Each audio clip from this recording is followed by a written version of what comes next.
Good morning. I'm Councillor Wendy Catch, the Chairman of the committee. I'd like to welcome you all to this meeting of the Governance and Ethics Committee, which is being broadcast live and recorded for publication. So moving straight to agenda item 1, minutes of the last meeting held on the 4th of March 26. Can I accept the minutes to approve and ask for a record, please? Chair, at this point I have to raise an issue with regard to the minutes. On page 5, members will have noticed that the original motion with regard to the Constitution review wasn't carried. I think I need to raise that with you as a preliminary item.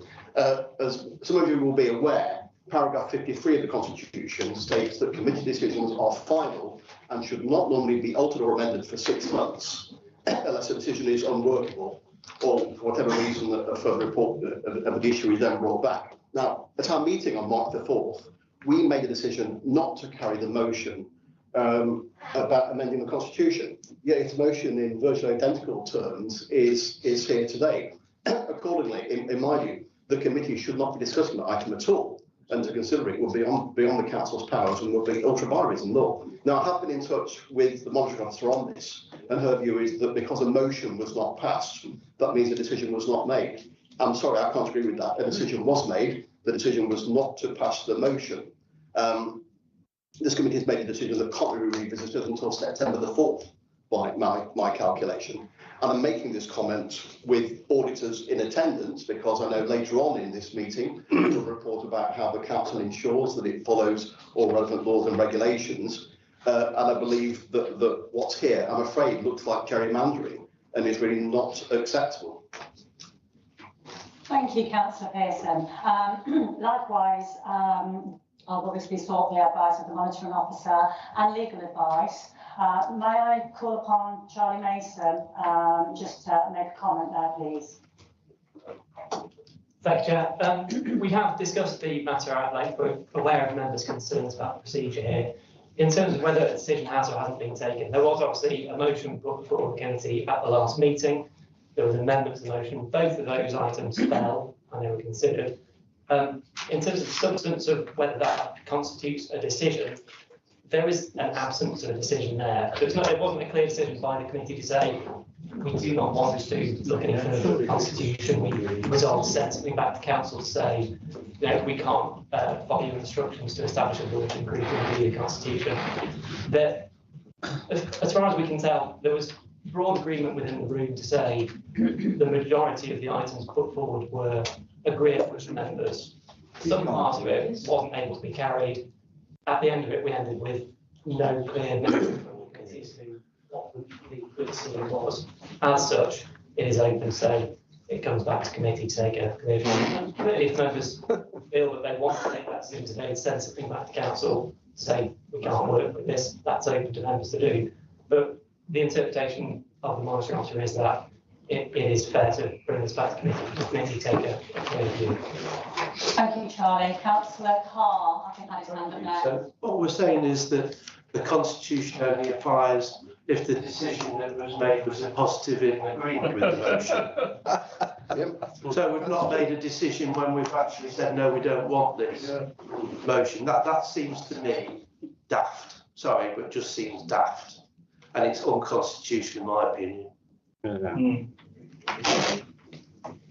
Is it worth just clarifying? Obviously, we've sought external legal advice on this as well, which was very clear for us in terms of that no motion was passed, no amendment, the amendment wasn't passed, they all fell.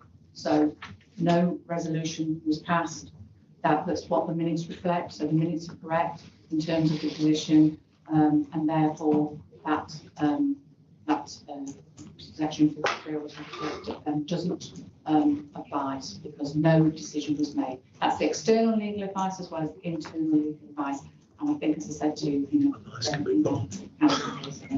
seems to make sense that that's the process and where we are. If I can just respond on that, I think if the wording of paragraph 53 talked about a motion being passed, I would agree with you. I find it very hard to accept the argument that the decision only relates, as Councillor Carr said, only relates to a motion itself. What I would like to ask is, would you be willing to share a copy of that legal advice with members of the committee, please? I'll have to give that some thought.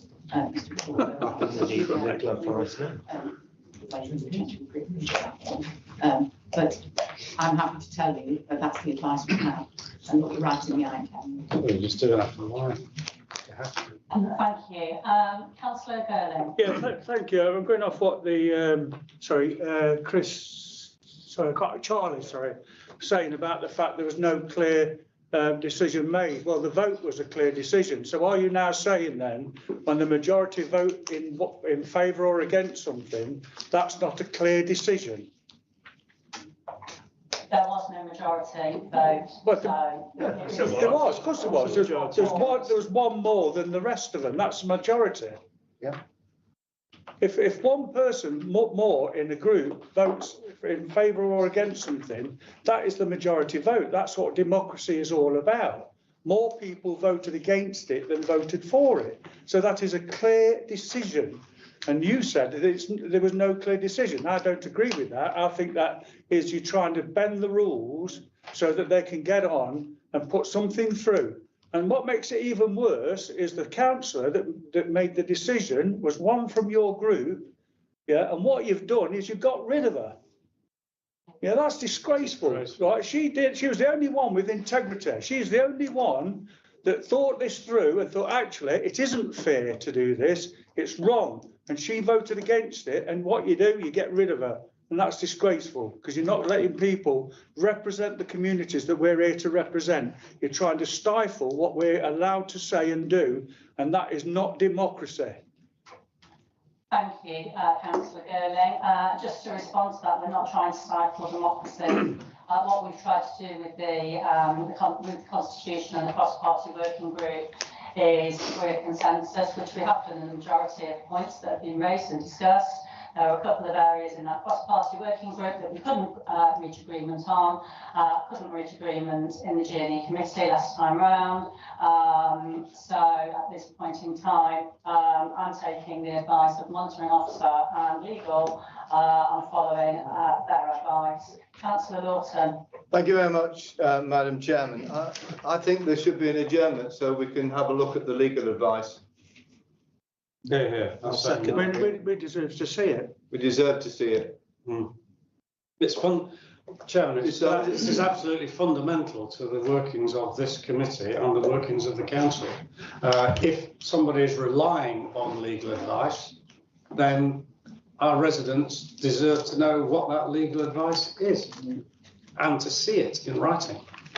And without it, potentially future decisions made are unsafe in our view, because you are basing your decision on something that we regard as being unlawful, whether or not one officer agrees. Thank you, Councillor Pearson. Actually, Councillor Mason had a hand up.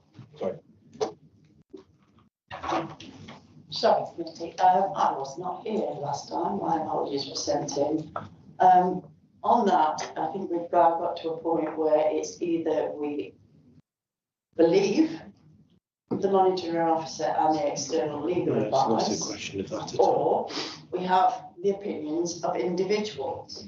Now, I'm not discounting the opinions of individuals, but at the end of the day, this council is responsible and the monitoring officer is the head of the block, I'm afraid to say. So if she's prepared to stand by this legal advice, whether she provided it to you after or not, I think we should move to the vote whether or not we can get this committee started. Thank you. Thank you, Councillor. Madam Chairman, I've asked for an adjournment of the meeting. Can I? It's been seconded. So you can have an adjournment for 15 minutes. Thank you. Can we have the evidence then, please? Can I say something first, because it's important before we have the adjournment? Nobody in this room, on this side, are casting doubt on the ability of the monitoring officer. Let's get that right. Well, it seems like Okay, let's get that right. The monitoring officer has gone by external legal advice. External legal advice can be wrong. And surely as councillors, we should have the ability to be able to see that. We have auditors in here. This is governance of this council we're talking about. It's not a trivial matter. It's governance of this council. And yet again, we have a cabinet member on this committee, a cabinet member who's going to be asked to vote on something that prevents us getting a verbal response from a cabinet member to meet it. Surely that is a conflict of interest. Thank you, Councillor Cole. Councillor Walker Gurley. Thank you, Chair. I'd just like to clarify comments from Councillor Gurley. We haven't got rid of anyone. People that weren't here last time, this is our party that you're talking about. You're not part of our party. So oh, here we go again. Also, Thankfully. to Councillor Carr's comments, you're not a legal expert, so I'm quite happy to take the legal expert's advice. If that's okay with you.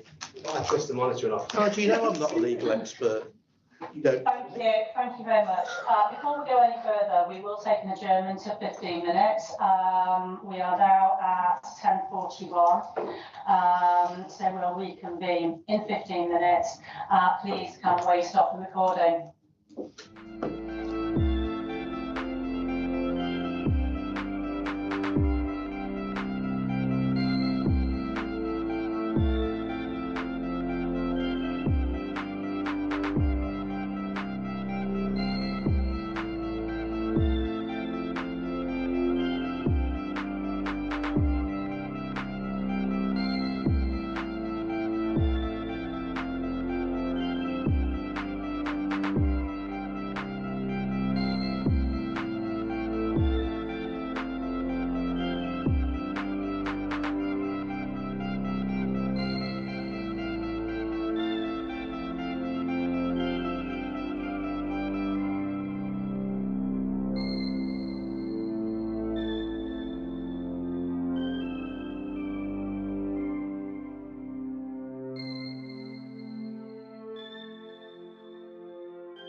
Thank you. Please can we recommence the live broadcast?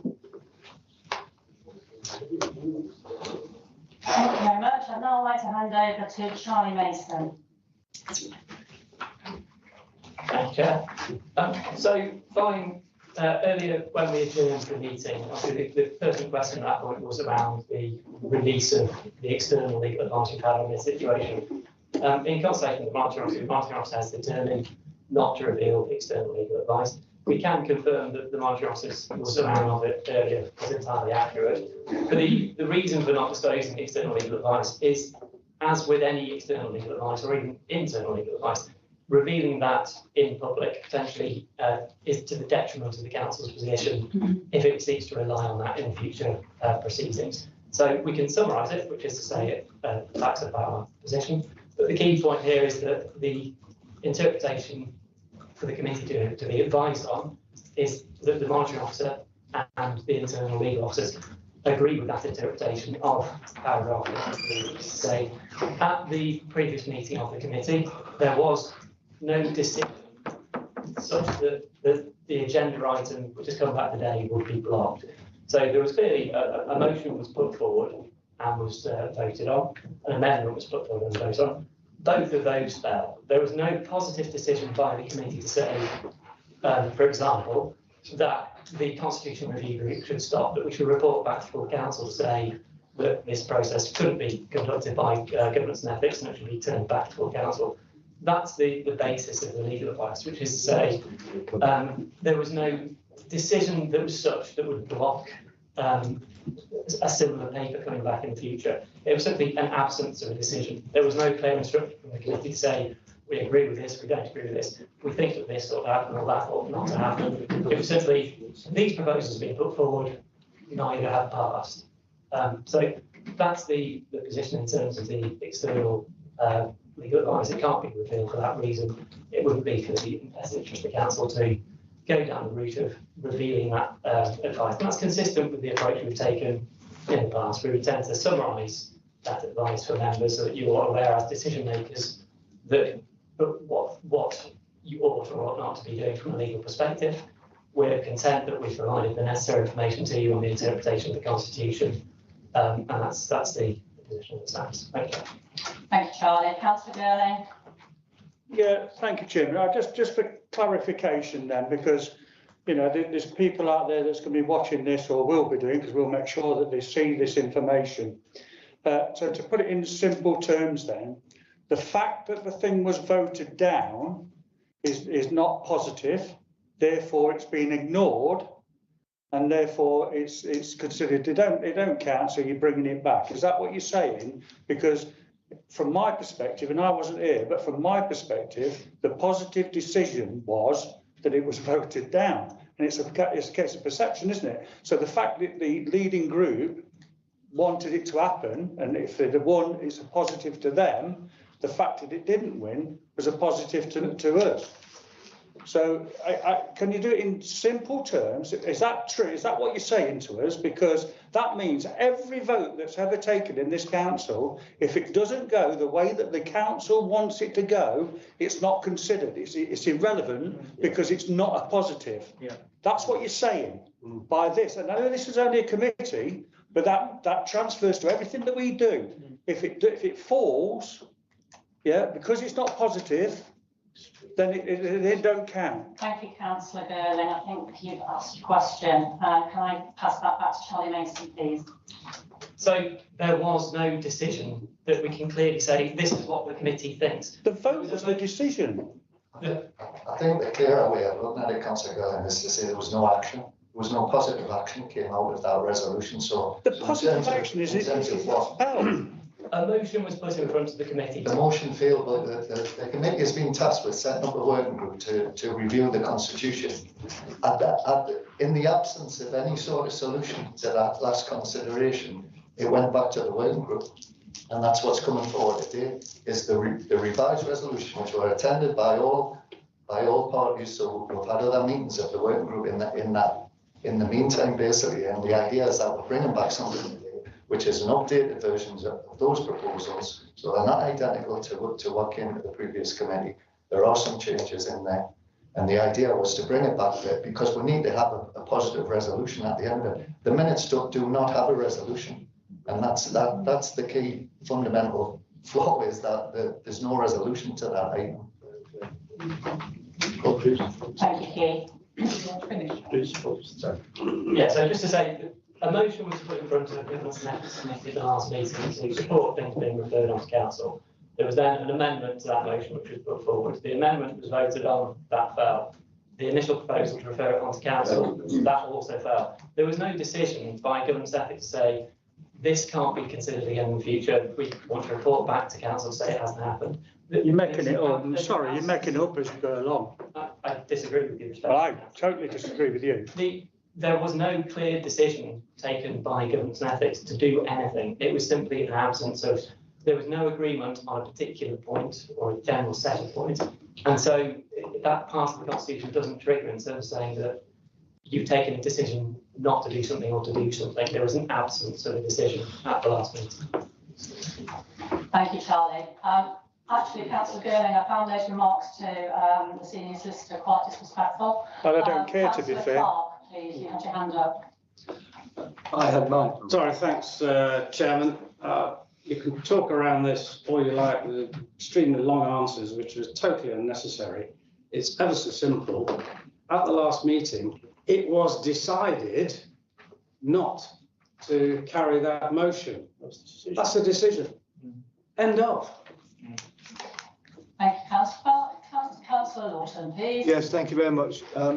Yeah, I was there, Mr. Mason, that we did make decisions all the way through the whole of the report. We made a decision on every single item in the report. That's the first point. And the second point is, we're not asking for the legal advice to be made public. We're asking for the legal advice to be made present to us as councillors. And we are entitled to that legal advice. And you are restricting that, using that as an excuse. And that is wrong. Thank you, Councillor Lawton. Councillor James Walker, please. Thank you, Chair. Thank you very much, Charlie, and thank you very much, Keith. I think the explanations that you've given have been very clear, very simple and straightforward. We have got work to do as the council, and as usual, I feel like there are some members that's priorities is not on the work that we're supposed to be doing, and is actually more on political posture. Oh, God. Thank you, Councillor Walker-Gurley. Councillor Pearson, please. Thank you very much, Chair. I can understand what Councillor Walker-Gurley is saying. We are starting to go round in circles on this. I have to say we have a difference of opinion. We regard the decision as having been made, subject to paragraph 53. Clearly your legal advice doesn't.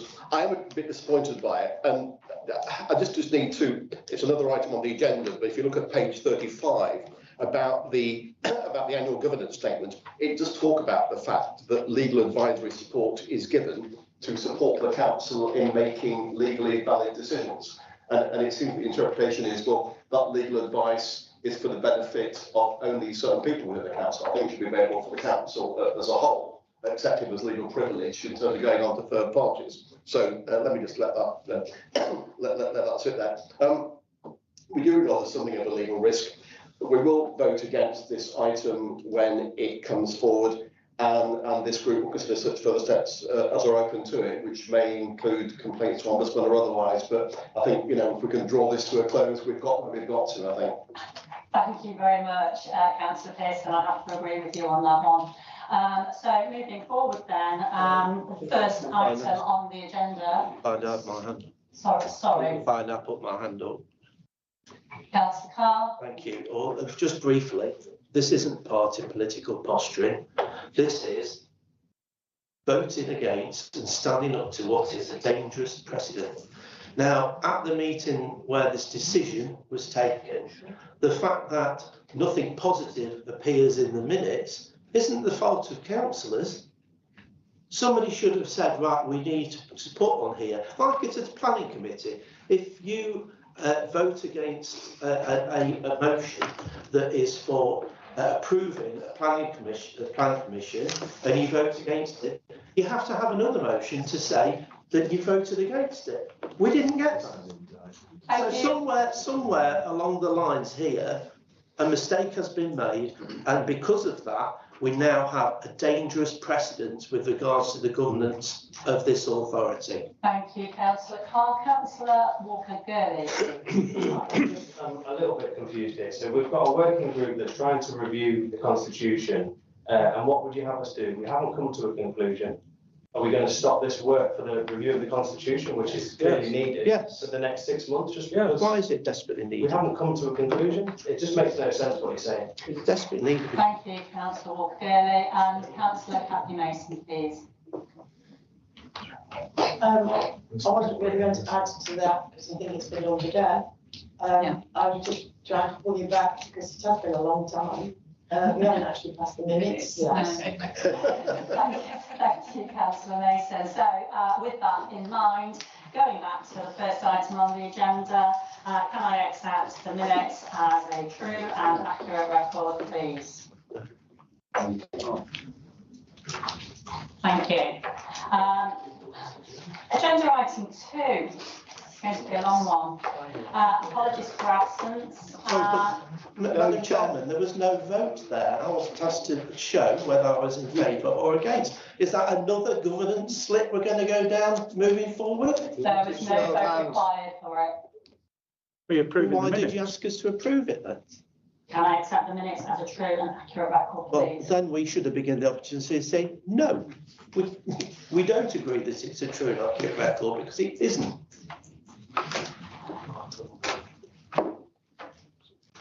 And I'd like, actually, I think I would like that minute in, please. We get to clarify what's not right with it. Okay, so all those in favour? All those against? Wonderful, thank you. Any abstentions? Me, because I wasn't here. Okay, thank you. Item 2, apologies for absence. Let me pass it over to the board. No. Sorry, no. Sorry, Keith, no. No, we don't actually have any apologies, but we just, the committee will wish to note the recent membership changes. That Councillor Keith Girling is now a member in place of Councillor Mike Adams, and Councillor Joseph Bush is now a member in place of Councillor I Hannah. walked into somewhere here, haven't I? Thank you, Noel. Item 3, declarations of interest. If any council or officer has any interest in any matter on the agenda, you should declare it now. You should state what type of interest it is and give brief details. Any declarations of interest, please?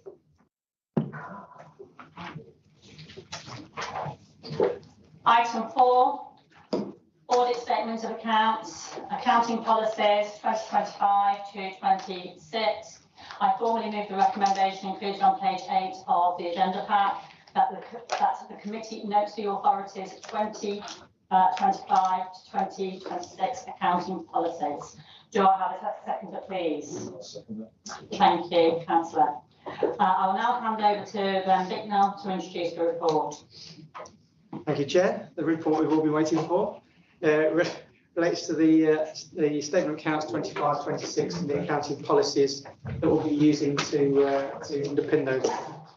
The accounting policies set out the principles and rules that we apply when preparing the 25-26 statement of accounts. They're very similar to the accounting policies that we used in presenting when preparing 24-25 accounts, with 2 main changes. One reflects an updated approach with regards to the valuation of assets, where we moved to a more indexation-based approach as per Bulletin 22 of SIPFA's release last year.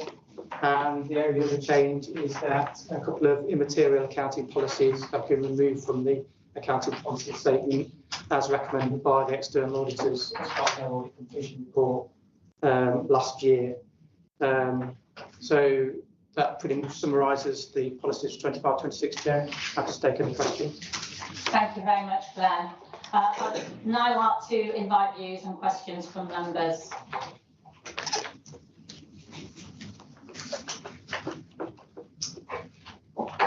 Fabulous. So the recommendation at page 8 of the agenda pack is that members note the 25-26 accounting policies and a vote is not required. Are members happy to note for the report? Yeah. That's agreed, thank you. Agenda item 5, audit, external audit, enquiries for those charged with governance. I formally move the recommendation included on page 28 of the agenda pack, that the committee considers and accepts the inquiries for those charged with governance and with governance document from the external auditors. Do I have a seconder, please? I'll second that. Thank you, Councillor Brown. I'll now hand over to Glenn Bicknell to introduce the report. Thanks, Chair. This is another standard report which we bring to this committee at this time each year. It's again in the build up to the production of the 25-26 statement of accounts. External auditors send us a number of returns that they ask us to complete. And one of those returns relates to those charged with governance, which is this committee. There are 4 questions which they ask which relate to fraud and laws and litigations. And the fraud responses have been provided by the internal audit, Simon Mason, and the response to the laws and litigations has been provided by our legal services team. The responses are set out in the appendix, and the responses will inform the external auditor's approach to our 25-26 audit. So again, happy to take any questions. Thank you, Glenn. I'd now like to invite views and questions from members.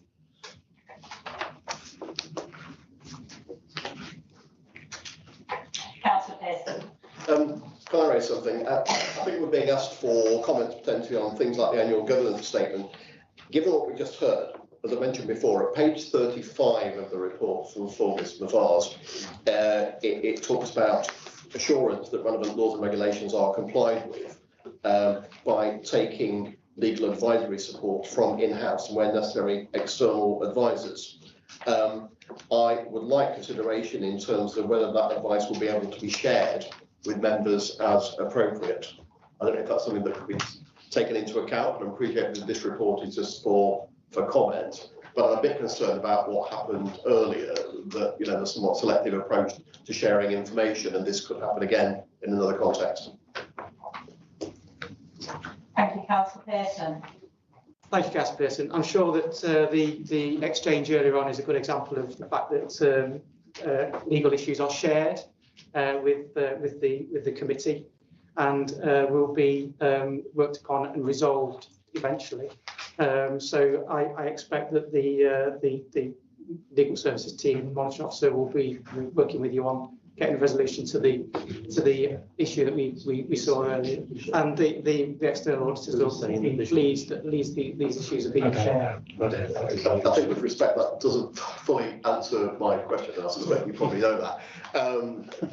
But I think there needs to be a more robust process in place, frankly, and I'm not sure if that's something for you or if that's something for Fulvis Bazaars to look at, and who coordinates with who.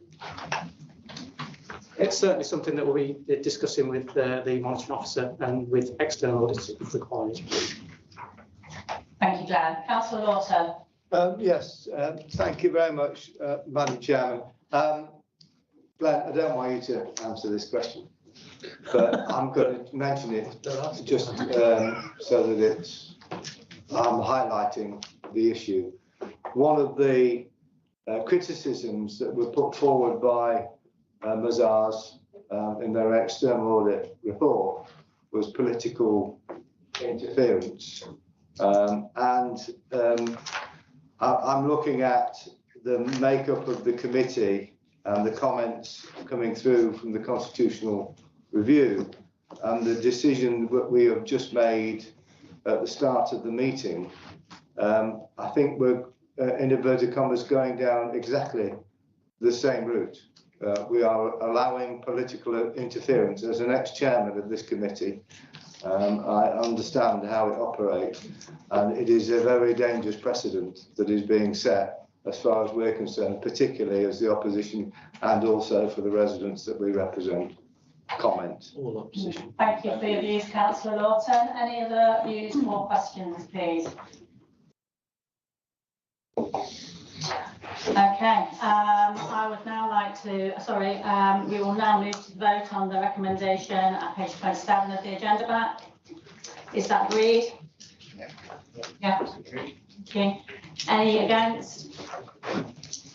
No abstentions. Okay, agenda item 6. This is local government and social care ombudsman's decisions, November 2025 to March 26. I formally move the recommendation included on page 41 of the agenda pack that the committee notes the findings of the local government and social care ombudsman and the lessons learned and actions taken in response to the findings to improve future service delivery. Do I have a seconder, please? I'll second that. Thank you, Councillor Brown. I will now hand over to Richard Elston to introduce the report. Thank you, Chair. So this report is an update of previous cases, cases since the previous report, which was done at the end of November 2025. So I've put in here that we, as a council, we've handled 434 complaints, of which 20, and the Ombudsman's made 25 decisions on cases. So it's still showing that a relatively small number of cases end up at the Ombudsman, around less than 6%. It's split across adults, children's and place. In terms of cases that go to the Ombudsman. 17 cases were taken no further, and I've documented the reasons why. 8 cases were investigated, and 4 of these cases had no fault found, which I think is actually an achievement, because normally if the Ombudsman investigates a case, it's because they will primarily find fault. And then I've summarised the 4 cases where fault was found. 3 were in children's, actually all in SEND, and 1 in adults. And delighted to be joined this morning by representatives from the SEND department, and also Emma from adults has joined. If we have any queries around the adults case, although I wasn't expecting Emma to join, bless her, but she's come along. So if you have any questions around those cases, feel free to ask. Thank you, Richard. I'd now like to invite views and questions from members.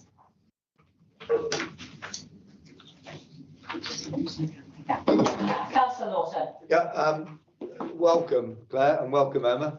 I'm really going to. I'm sorry. It needs my assistance. Apologies. I have an extra allowance. It needs my assistance. IT technician. Yeah, I need my assistance to switch the microphone on. I'm really going to comment about. I've read some of these ombudsman reports, and you can call me sad if you like, but at the end of the day, I think they're extremely important. That's why they're put in front of this Audit and Accounts Committee. It was something that, in inverted commas, I have to say, I brought in when I was chairman, and it's essential that we see the trend of the complaints that are put in front of this council. So welcome. But I'm going to pick up on the paragraph on page 39 where it says the Nottinghamshire Partnership Assurance and Improvement Group, PAIG, it's a bit close to it there, was created in 2023 to enhance the experiences and outcome for children and young people with special educational needs and disabilities. And I do note that the chairman, Dame Christine Lenihan, and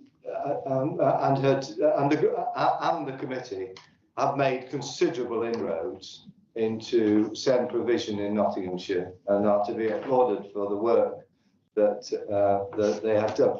So there you go. I'm not complaining to you. I'm just I'm making comment. And I know Dame Lenihan's term of office is coming to an end. I wonder whether that was going to continue, because obviously she's an integral part of that improvement, as are the staff. So I welcome it and just really applaud everybody that was involved in setting up that committee. It was set up after an assessment that was made that we were not doing as well as what we should be, as were a lot of other councils across the country at that time. So So I welcome this, and I see the trend that is happening here. But you know,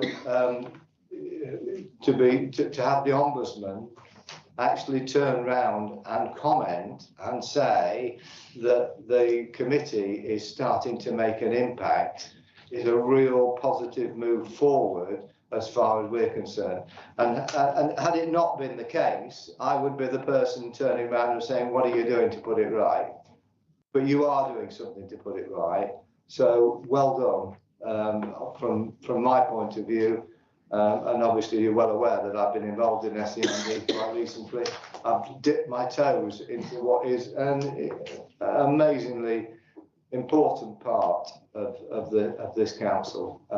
And so in inverted commas, you're going to get a well done. So congratulations. Thank you, Councillor Lawson, and thank you, David.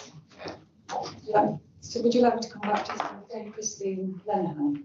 Please, thank you. I guess, thank you very much, Councillor Lawson, for your comments. They're much appreciated. I just wanted to say from our point of view, every decision is about a child and young person's journey and the impact on that child and young person. So whilst we are making progress, we continue to strive to make more improvements and create more of a difference, because for every child that we get it right for, there are still children that we need to do better for. So that's our value base, and that's where we come from as a service. In terms of Dame Christine Lenihan, she has ended her work with us as the chair of our improvement board, but we are working with her closely because we'd like her to become our independent scrutineer for our business as usual governance in relation to the page and the SEND executive. So we're working closely with her. We are hopeful that she'll continue to work with us moving forward. Thank you. Thank you. Thank you. Councillor Mason, please. Basically, I think you've just kind of covered what my question was, is because we've got the decisions, and I want to know what are we doing to try and prevent this happening again. And you've just basically explained one thing's coming to an end, but you're starting the other one. As long as the mitigations are under review constantly, and I'm getting nods. Obviously not in our department, so I'm just asking the questions. We are, as I say, thank you for Councillor Lawson explaining all that was in there, because it was quite brief. It's making sure that we've got in place mitigations so while we may get it wrong, we are doing whatever we possibly can to stop us getting it wrong, so we don't have more. Thank you very much. Thank you, Councillor Mason. Councillor Durlin, you were next. Yeah, it was basically on the same lines, actually. I was asking for both Claire and Emma. In terms of the ones that were the complaints that was upheld, it's for reassuring me as a council, to be fair. Are you confident that the lessons have been learned? You've plugged the gap, and I know things will still go wrong, and I know there'll be times when the Ombudsman still finds us guilty as charged and all that sort of thing. But it's about having the right processes and procedures in place to recognise the fault, do something about it to try and eliminate it as best we can. And are you both confident that we're doing that to the best of our ability? Thank you, Councillor Girling. I am confident within our service. Rob's one of my service managers. We look at each decision, each complaint individually, but we also pull out themes. So we're kind of responding to families on an individual level, but also looking at that practice as a theme to try and improve for all children and families. And just in relation to Councillor Mason's comments, just for reassurance, we've implemented that new as usual governance, but we're also continually under external review through the DFE. We have regular meetings with the DFE, through Ofsted, through the new SEND reform. We've got to submit our SEND reform plan in the middle of June. So we've got that external kind of audit process around us all times as well. Thank you very much. Thank you, Claire. Councillor Carr. Hang on, there's a stamp as well. You've not had to say anything. So, good morning. I haven't got a name tag because I am a last minute addition, but I'm Emma Sham, Service Director for Community Social Work and Occupational Therapy for Adult Social Care. To second Claire's point really, again, in adults and the same as children's, our vision and our ambition is to make that positive difference to each adult and their family and their carers. We don't always get that right, and we're always keen to learn and improve when we don't get the right outcome for someone. For this particular family, we're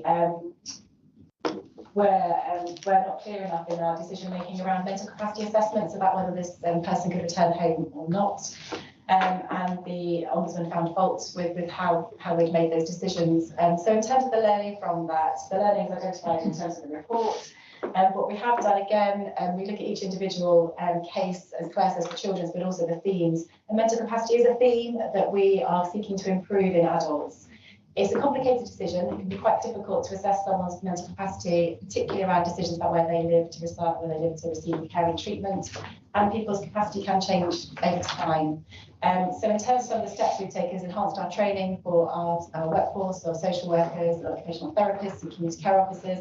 And we do have a mental capacity practice lead post now, who is a professional who's especially trained in order to support the workforce in terms of getting the decisions right, and also helping us respond to legal challenge when it comes, and updates in the law as well. So just wanted to assure in that respect. Thank you. Thank you. Thank you, Anna. Thank you, Anna. Councillor Carr. Thank you. Apart from, you've brought out, and I have looked at this, it's something I'm very, very interested, because it's one of my biggest items of casework in my division, and I can see that things are improving, which well done. And the need to improve, not just for the outcomes for children, but also the fact that these cases have cost us over £10,000 in compensation in one form or another, and that's not a good thing to be. And also the cost of loss of reputation, etc. So I'm extremely pleased about that. I know that the present government this is very, very high for them. It's a high priority, and I presume we are taking part in the consultation that's being done at the moment. So it'd be interesting to see what your response to the consultation is. I don't know whether that will go to the that particular committee or whether that would come here. That's another matter. Thank you, Councillor Carr. Probably go to the other committee. Yeah, sorry. So thank you, Councillor Carr. Yeah, we are taking part in the consultation. We are encouraging people right across the partnership, and there's consultation out to the community as well, to parents and carers. So we've sent out links and ways in which people can contribute to that consultation. There's the SEND reform work, and the work that we're submitting as part of that SEND reform plan in June will go back to the Children's Select Committee, I believe. So it'll be as part of that committee that it'll be looked at in further detail. I forgot to mention something. Sorry, is that all right? Just let you know, one of the problems has been in the past the lack of spaces.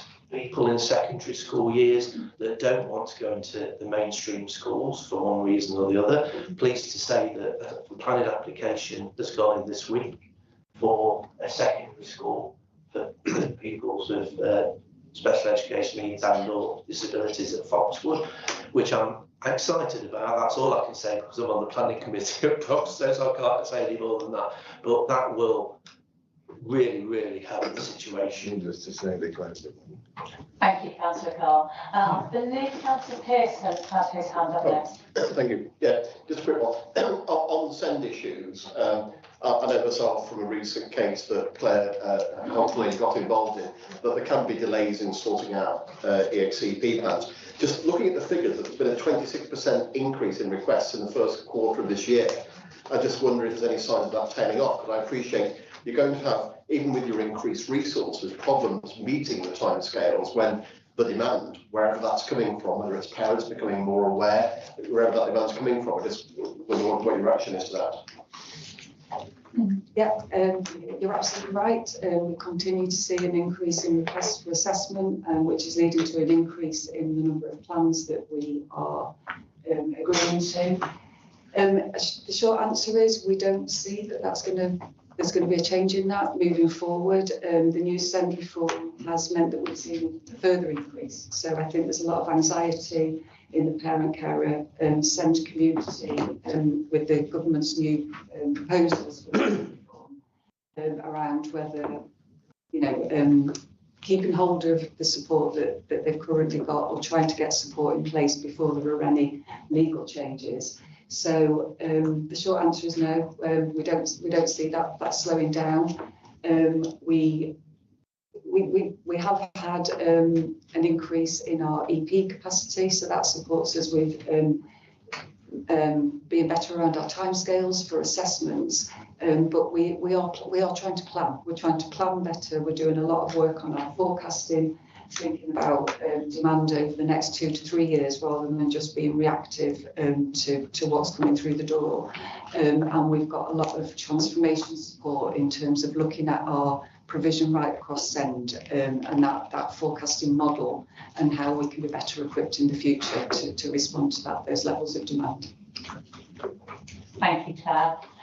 Any further questions? Claire, Emma, have you anything that you'd like to add? No, thank you. Thank you.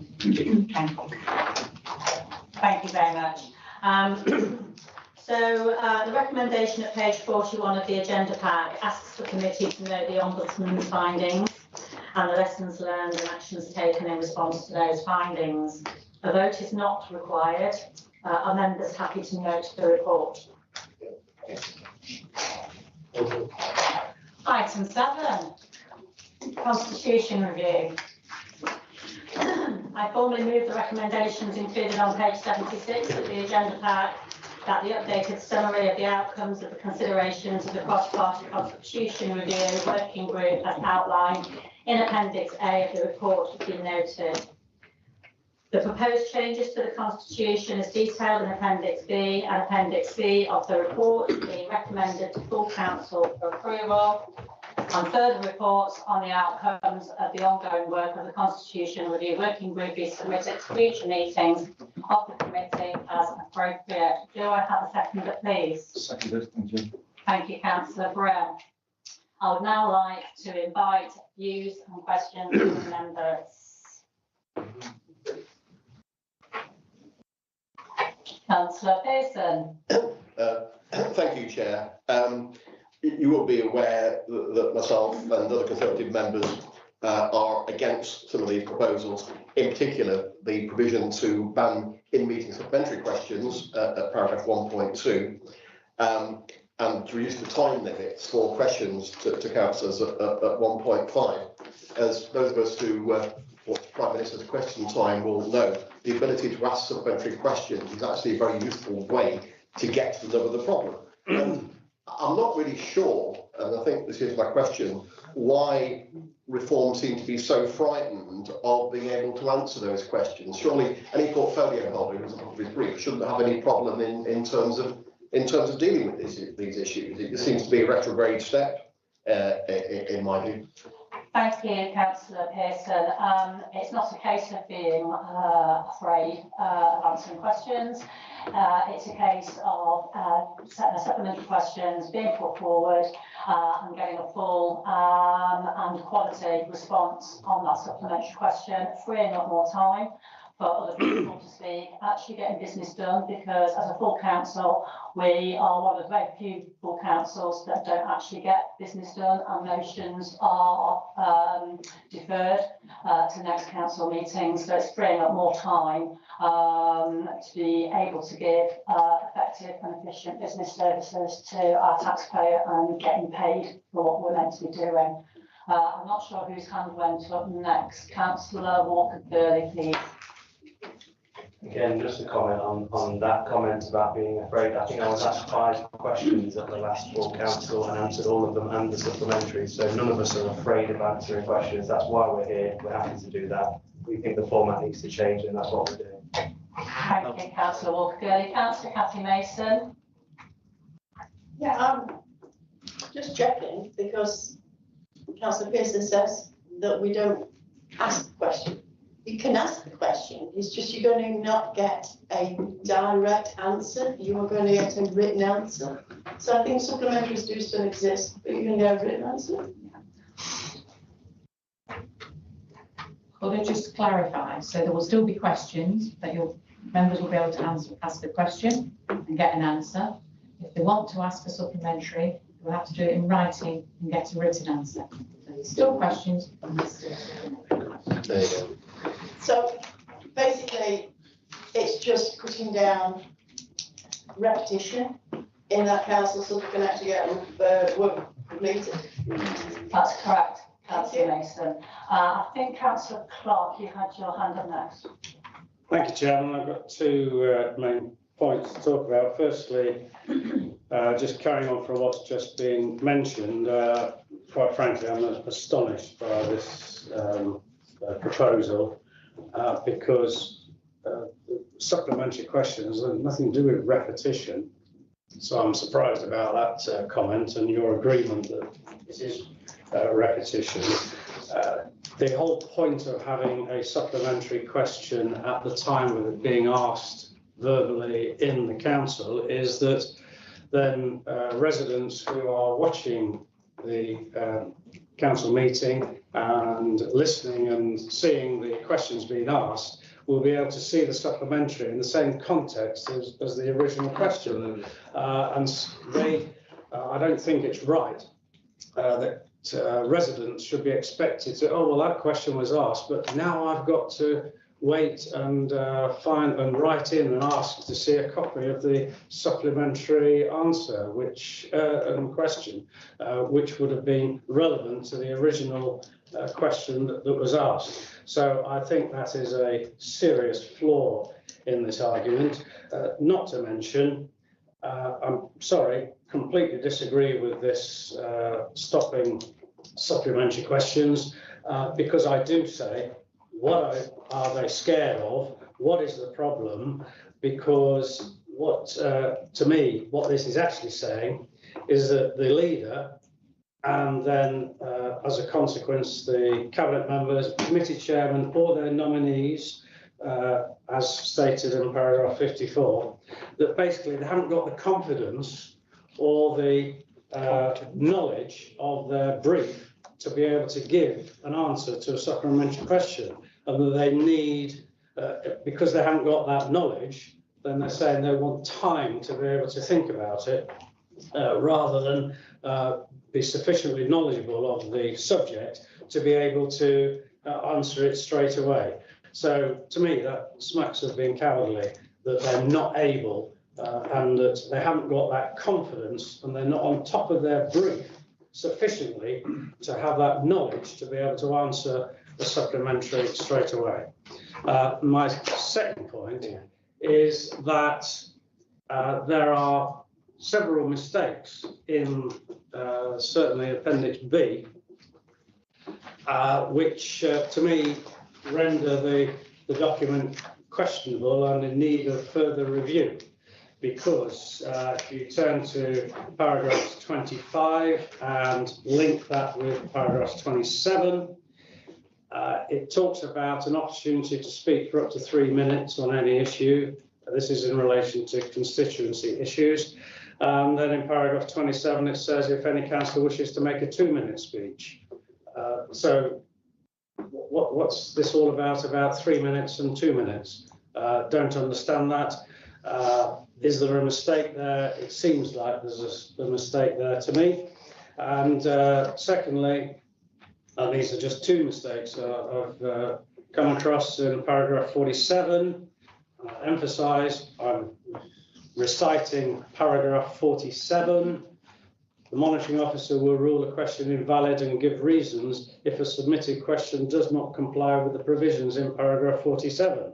In other words, it's got to comply with that paragraph that's just I'm just reciting. So that doesn't make sense either. So I found those two, and I'm sure there are others. Finally, what has been talked about earlier, and what I find now is there's a glaring omission in this document, which says that any decisions made don't have to be adhered to. And it's not there because what's been decided earlier is that you don't need to adhere to decisions. Anything that's decided can be ignored. So with those errors and mistakes, I certainly can't accept and approve this document going forward. In fact, I would like to propose and amend that this item is deferred to a future meeting and brought back again once the document has been reviewed properly and edited to ensure that there are no typos or mistakes in it, because at the moment there are typos and mistakes in the document. Thank you, Councillor Clark. I'm passing over to Monitoring Officer Marge Towers to respond to that. Thank you, Councillor Clark, and thank you for pointing out some of the discrepancies in the Appendix B. Obviously, I think it reflects the fact that it's been an iterative document and we've gone back and forth from the working group to develop things. So we're more than happy to review that and make sure that that is Can't vote for it then. Thank you, Marge. Councillor Walker-Daly, you're next. Thank you, Chair. I think the whole point of the supplementary questions for you guys is Facebook clips, as I mentioned last time. Residents want you to ask clear and substantive questions that are to the point and not try to posture politically. This is not entertainment. This is people's lives and livelihoods. I think undermining the importance of our work with punch and judy politics is wasting time and money for your entertainment, and I think it's going to be a thing of the past for now. We are not stopping supplementary questions. I again had the confidence to answer 5 questions last time and 5 supplementary questions last time at full council. If your questions were concise and relevant, we might not be in this position. Thank you, Councillor Walker-Daly. Got Councillor Girling next, please. Yeah, thank you, Chairman. I mean, who wrote that down for you there? It's clearly not you. Let's put this into layman's terms, because people will be listening to this out there. You're basically saying you can ask us a question, right? Because if we get that in advance, and we can get the officers of our cabinets to write down the answers, and all we've got to do is read it out. Now, those answers create other questions to clarify things, okay? And that's what the supplementary question is. Because actually, you've created the storm that's happening, is because you don't always answer the question. You do a Keir Starmer on us. You don't answer the question, you try and divert it to something else. And the supplementary question, yeah, should be easy enough for you to answer. You have the choice on that supplementary question, if it is a technical supplementary question, to say you'll give a written answer. But most of the supplementary questions are asking you to clarify what you just said or challenge what you just said. And that is democracy. That is our role as councillors. Yeah, you're in control of the council. Our role as councillors is to challenge the things that you're doing and saying if we don't agree with them. If we do agree with them, like we've agreed with some of the things in this report, we've put our hands up and voted in favour of it. But you are stopping democracy. Don't say you're not, because you are. And it's been going on for years that they've had this supplementary question. I mean, when I was a cabinet member, I actually welcomed it because it's great, because it makes you do your job properly. It makes you understand your brief. It makes you understand your portfolio. And if you've had a year nearly now, and if you don't understand your portfolio within a year, maybe you need to sort of go to a different portfolio or go to the back bench.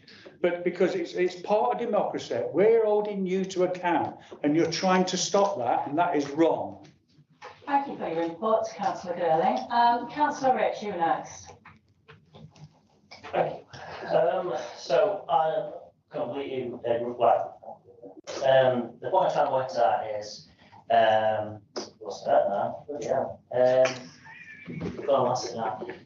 No. So basically, on YouTube itself, you've got like 200, 300 views. The majority of those videos you watch now on what's being recorded now, majority of people take copies of that video, this snippet, put it on Facebook, get political remorse, what they normally do, they do it every time. I mean, you've seen it on their Facebook page, it's ridiculous sometimes. And you think to yourself, what are they doing? I mean, if you want to get something done right, do it right, you know, answer questions, get it through writing, and then just get the job done, because that's what we're here for, that's what we're paid to do, basically. So, thank you. Thank you, Councillor Rich. Councillor Lawson, I think you're next. Yeah, thank you very much, Madam Chairman. The simple explanation of what is trying to go on with supplementary questions is it is anti-democratic.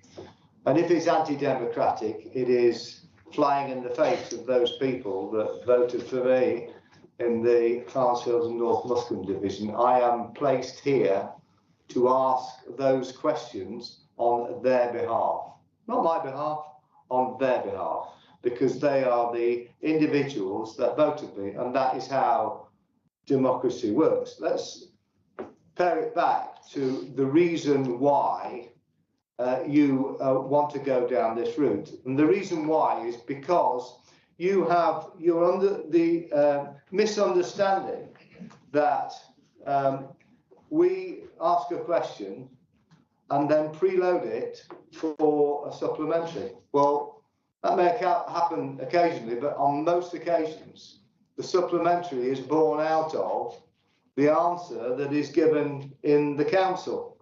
And if we don't get the ability to ask that supplementary question, the actual question itself, you can give a spurious answer that is completely incorrect. And that stands as far as the general public out there is concerned. So it misleads the very people that we are here to support and provide support for. To say that we're actually not doing our job properly by holding you to account, well, actually, I am doing my job properly by holding you to account, because that's what I am put here to do. I do believe, and as has been mentioned by some of the other speakers today, you are scared. You are scared of actually standing up and giving a cohesive response. And that, to me, is the rationale behind this removal of the supplementary questions. It is anti-democratic.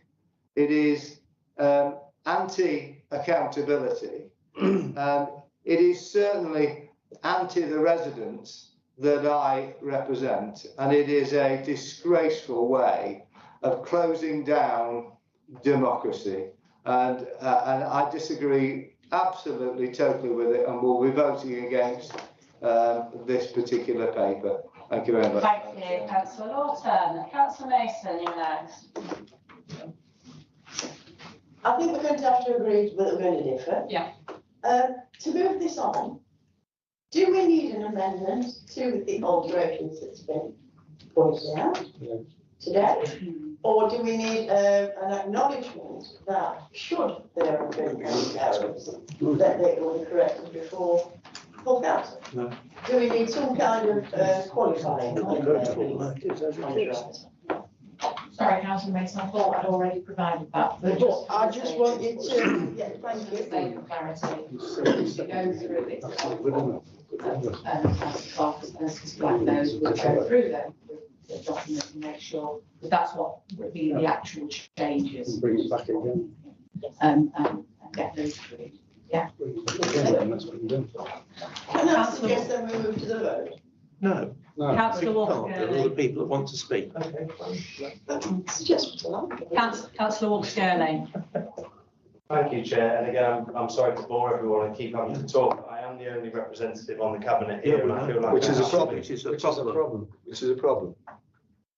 Sorry? I feel like I have to make it clear the way that I feel. So to keep Gerling's points, that we read out all of our answers. I actually write every single one of my answers, and I can show you that if you want. Genuinely. So Yeah, exactly. Supplementary questions, again, I have to say, I don't know where you're getting off to say that your supplementaries are concise and relevant. They are not. I have been asked some absolutely ridiculous questions. The one that still sticks in my mind is from a councillor who sat right here. Do you believe in best value duty? That was the first question to tee up a supplementary for Punch and Judy politics. So you can't sit there in front of the public and lie to the public and say that you ask clear, concise, relevant questions and don't play Punch and Judy politics. You literally do. We are in this situation because of you, not because of us, because of you. And to say that it's anti-democratic, it's anti-democratic. Hold on a minute, Madam Chairman. I'm being accused here of lying to the public. If this was the House of Commons, it'd be thrown out by now. One You need to second. stop that. 1 second, please. We've gone round and round and round in circles. We'll be here until like 5 o'clock this evening. Well, if it takes that long, it takes that long. We're repeating ourselves as well. So the next person I've got on my list here to speak is Councillor Brill. Thank you, Chair. I'll be very brief. The residents of Carlton West didn't send me here, elect me to do anything that shuts down democracy or stops accountability.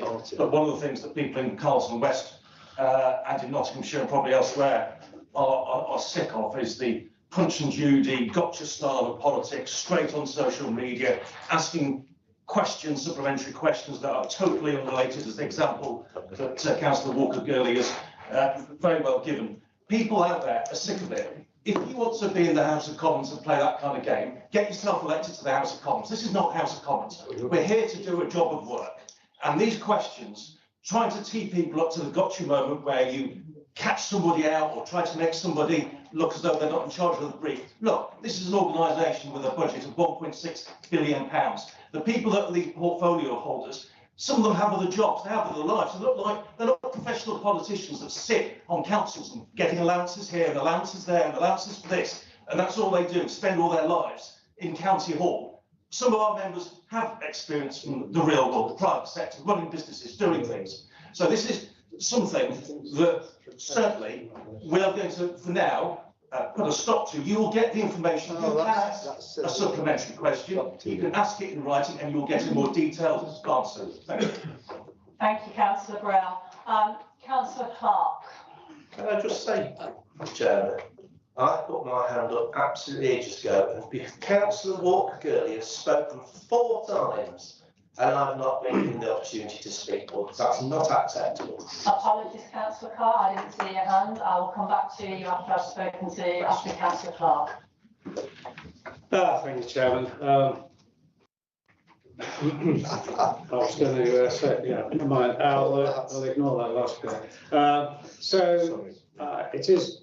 I find it disturbing, actually, that it seems to be a cabinet member that has been the most vociferous in this particular debate and trying to stifle the representation of the people in the council chamber.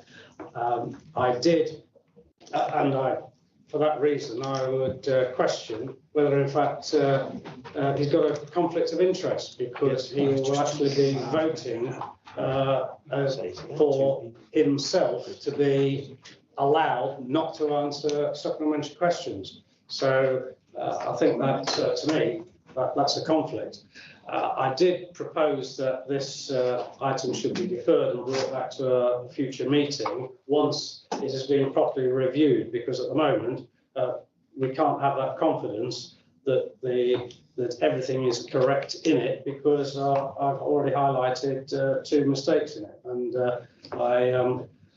it's quite possible that there are other mistakes. I've got a seconder for it, so I think we should vote to defer this to a future meeting.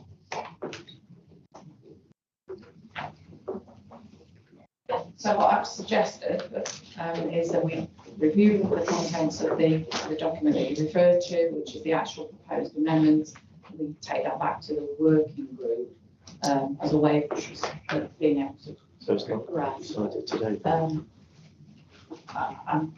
would be my suggestion, is more workable. So we can't accept. Could I just clarify? So, yeah, take it back to the working group and then bring it back to this committee again for further. My concern about that would be it wouldn't be in time for the AGM. Well, those things. Are you asking us to vote on something that's not accurate? I think we've highlighted a place where we've said 3 minutes instead of 2 minutes. Oh no, there's more. But in the There's more than that. Wait till I speak. Yeah. Thank you. And Councillor Carr. Thank you. I have no confidence that we should pass this today for it to be overviewed by the working group.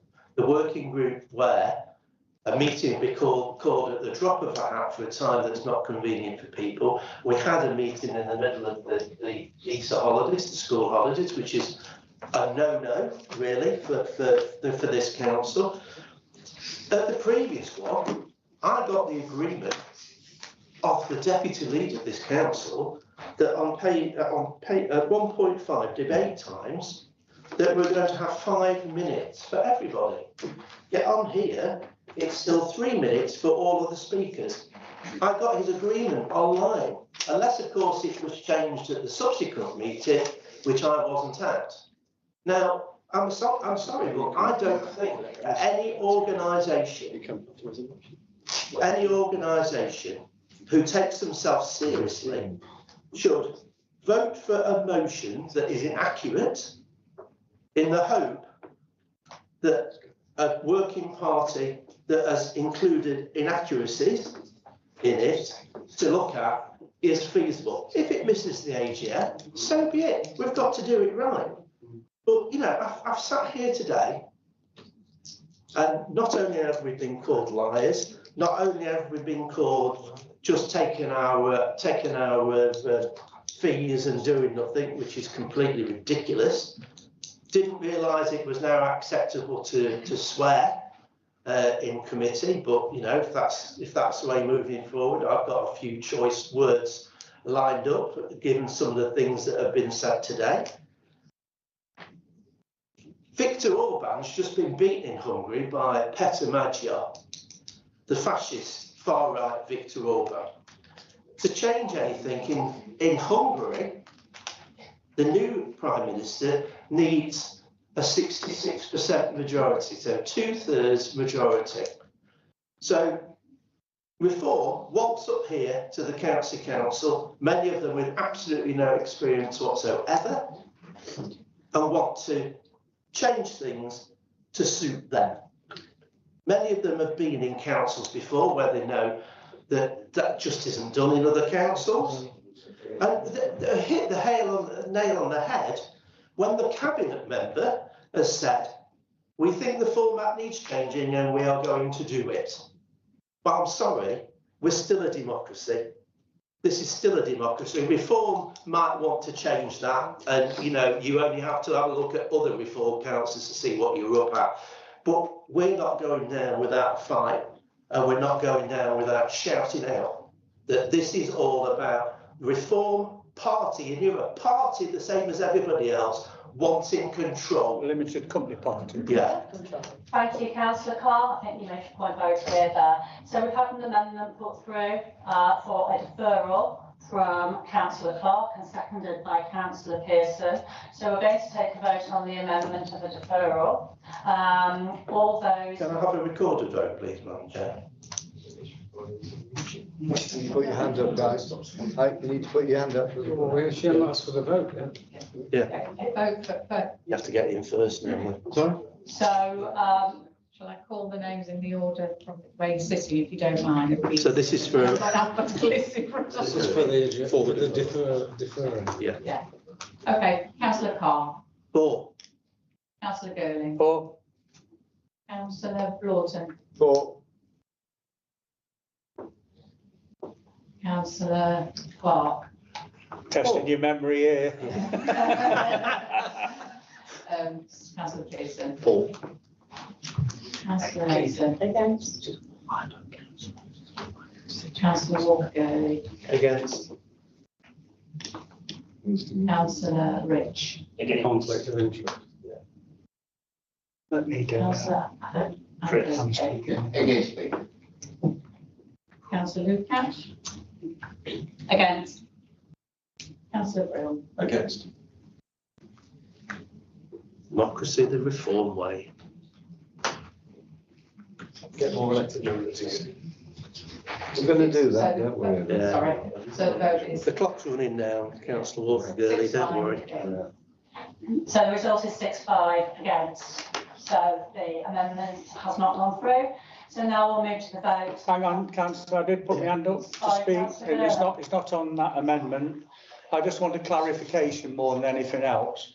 So it's really to the monitoring officer and the senior solicitor. Okay, is it acceptable that a cabinet member voting on a motion which prevents cabinet members from being asked a supplementary question is it a conflict of interest? There's also a section within the documentation. There's also allowing cabinet members to be a part of the Governance and Ethics Committee. Two questions there, I think. Yeah, please. So in terms of conflict of interest, the first point I'd make is that that's a matter for an individual member to declare. I can't determine that that's his conflict of interest. That's not for me to determine. The second point was about cabinet members are able to be a member of this committee, have been in previous administrations, and they can be now. They couldn't be a member of scrutiny. Certainly not the case. Thank you, Chairman. I appreciate it requires the councillor to have integrity and to declare interest. Right? I appreciate that.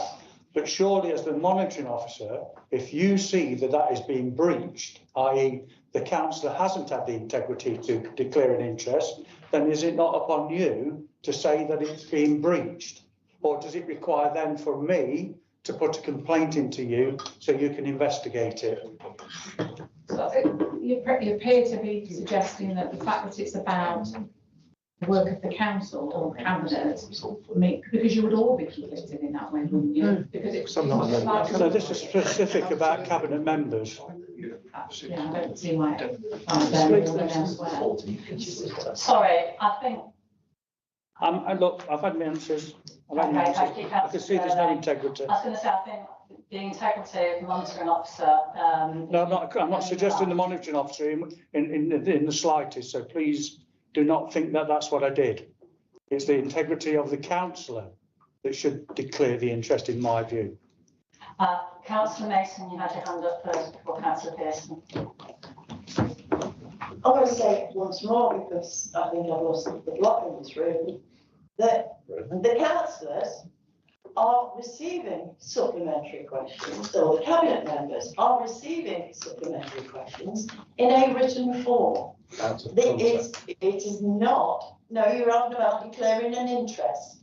Has he got an interest in stopping questions? Is the interest you're declaring? Yes. They are not stopping questions. They are changing the format. One is verbal, second is written. There are still two questions. Therefore, he is not at conflict. He will answer the second question the same as if it was verbal. So there is not a conflict. Can we get that all sorted there? Thank you, Councillor Mason. Councillor Pearson. Yes, Chair. I think you're about to call to a vote. I think the difficulty is, and I'm not trying to be too clever here, recommendation 2 surely doesn't work now because you are asking that proposed changes as attached be recommended to council for approval. But by common consent, there are at least 2 things that are wrong with that wording, and possibly more. We don't know. So I just don't know how you deal with that in practice. Could I suggest an alteration, Chair, just to say subject to any typographical errors that are so I think the proposals are captured accurately within Appendix A. And I think perhaps there's just been a drafting issue there. So apologies for any typos that do exist within there. There's certainly the 2. And just going back to Councillor Carr's point as well about the change, whether it was 3 minutes or 5 minutes. If you look at Appendix A, it does describe how the working group reviewed the previous decision when you had actually been part of that discussion and reflected on it. And they thought it was more important for For example, if there's only 30 minutes available for members to speak, or it'd be 10 members speaking for 3 minutes rather than 6 members speaking for 5. So can I just come back to that? So what we're saying then that something was agreed at the meeting prior to the 13th of April, where the deputy leader of the council agreed with everybody there that everybody should have 5 minutes, was reviewed again and put back to 3 minutes. yeah, I think Well, I've got absolutely no confidence in the working party procedure, and I will not be stopping the working party after this. Thank you. Thank you, Councillor Carr. No, I won't say it, thanks. So we'll move to the vote for the move to the vote of the recommendations at page 76, subject to typographical corrections of the agenda pack. All those in favour?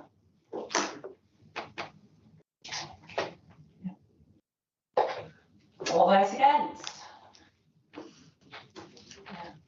Any abstentions? Chairman, can I have my vote, because I decided to vote against, can I have my decision to vote against recorded, please? Yes, and me. I would like that as well. Thank you. You said on me. I'm wondering if it counts now. Yeah, what's it? Was it a positive or a negative result? Who knows? It's negative, it won't count. It's the Okay, so report. that will be noted. Thank you very much. So the recommendation has gone through. Let's move to agenda item number 8, please. That's Bassetlaw Community Governance Review, Stage 2, Beckingham-cum-Saundby Parish Council. I formally move the recommendation included on page 118 of the agenda pack that the Chief Executive be authorised to submit the letter attached at Appendix A of Nottinghamshire County Council's response to the consultation on the final draft proposals of Bassetlaw District Council's Community Governance Review on Beckingham-cum-Saundby Parish Council. Do I have a seconder, please? Seconded. Thank you, Councillor Brill. I will now hand over to Keith Ford, Team Manager of Democratic Services, to introduce the report. Thank you, Chair. This report is the latest community governance review which the council has been contacted about as a statutory consultant. As the report hopefully captures the primary driver for the proposed reduction in parish council members is to address the difficulties which the parish council has faced in recruiting members. The direct impact of this has been that meetings are regularly in quorum, meaning that it's not been possible to progress business in time.